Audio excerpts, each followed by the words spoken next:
Was an incredible series. At the end of the day, Fnatic come out ahead 2-1. A repeat of the Season 3 Worlds where they knocked Cloud9 out at the quarterfinal stages. And over the 3 best-of-3 series that these teams have played between Worlds, Battle of the Atlantic, and now the Intel Extreme Masters World Championship, Fnatic 2-1, 2-1 in scoreline. Great game. Let's summarize this matchup. I feel like Fnatic had a game plan coming into this. Their level 1 worked out. They constantly applied pressure on that bottom lane, really shutting down sneaky elimination. I mean, I think Pekka probably threw 4 or 5 bombs over the course of like 20 minutes in the laning phase. It was a game plan, they stuck to it and it worked out. And I actually like what they did with the Malphite as well. Yeah, he had some issues in the lane, he lost his turret due to the gank also from Cloud9. But from there on, with teleport and with the fact he was going into a Trinity Force after the Sunfire cave, that's the key point when it comes to Trinity Force on Malphite. The fact he actually built it after the Sunfire meant that he could sustain himself, or he was tanky enough actually to just stand with the wave, with Balls. And even though Balls was pressing down the lane all the time, if he ever roamed away, there was a teleport on Malphite and he could join in with the rest of Fnatic, and they just didn't care about the top lane. They focused on ganking bot lane, they focused on catching out people in mid lane, and it simply meant for them that they're just one step ahead of Cloud9, especially in the bot lane. Yeah, especially the level 1, they get a kill until elimination, and from there, C9, they don't care about ganking bottom lane at all. They leave them on their own. They don't want to fight whenever they know they're weaker bottom lane, so they don't want to end up in a 3 versus 3 to actually lose the game because of that. So all the ganks was on Soa's top lane. Soa's had TP and still stayed even with Shyvana, despite Shyvana having Ignite and going for the blade. And again, it falls back also to the key point with Reckless and Yellowstar doing so well in the lane against obviously Sneak and Elimination. The fact they could pick up these kills, constantly force them back, and actually out-farming Caitlyn with Sivir, very impressive by Fnatic. Well, we do have a replay of this particular game. Let's pull that up onto your screen right now. It comes in at about 22 minutes on the clock.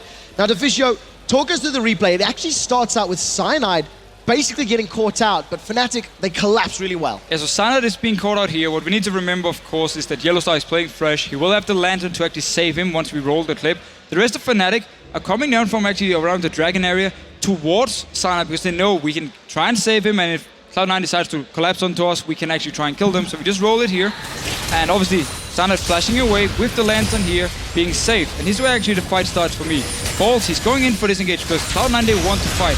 And the key moment, I'm just gonna pause it real quick here because Shyvana inside the box. The fact that the Black Shield is out of range from elimination, so when Balls is actually trying to move out of this box, he gets slowed because the Black Shield is not in time.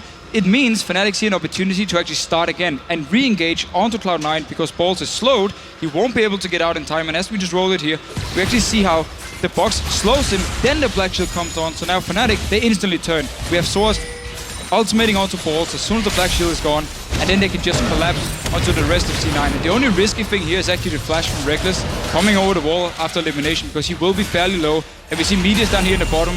He wants to get the kill onto Reckless off here, so once he actually flashed over there, the rest of Cloud9 can get some damage onto him with this very nice ultimate from high, actually getting 2 people, and then Medius, notice me here in the bottom corner, coming up towards Reckless. He wants to get this kill, but that was the only misplay except for Yellowstar's a little bit too greedy flash later on. That actually, it still meant though Fnatic would win this fight, and it was a key moment in the game for them really to get ahead. Well, that is the replay. We can get that one off your screens now. Let's take a step back very quickly. Fnatic now in the final, the championship game here at the Intel Extreme Masters. Cloud9, I want to give them a little bit of props. They played phenomenally well. They took out WE yesterday. They took out TPA in what were very one-sided games. This series, they showed a lot of fight. I think, you know, game 1 went Fnatic's way. Game 2 went Cloud9's way. In this game, I feel like Cloud9's game plan with how they played the composition is really what helped them win this one. But you have to give due props and credit to Cloud9, who have had a phenomenal showing here at the Intel Extreme Masters World Championship. They really showed to me yesterday that they are a team, if they get a lead, they know exactly what to do to actually snowball this lead and just make sure you have absolutely no chance of coming back. And that's what they did against WE and against TPA. Today, the early game for Fnatic was actually improved, and the games they won, they did really well, and that's why Cloud9 never got the lead they could use to rotate around. Well, final thoughts, Froggen, before we go over to the interview. Anything to add? Yeah, I really love the fact that C9, in every single game, they invaded the second buff of the enemy, except for the second game in this series, where it was high, dying in mid. Except for that, they invaded every single buff. Well, a lot of great coordinated gameplay. We are, however, back on the topic of Fnatic as they are the first finalist here at the World Championship. We are going to be talking to Expeke on stage. Shocked to see what he has to say.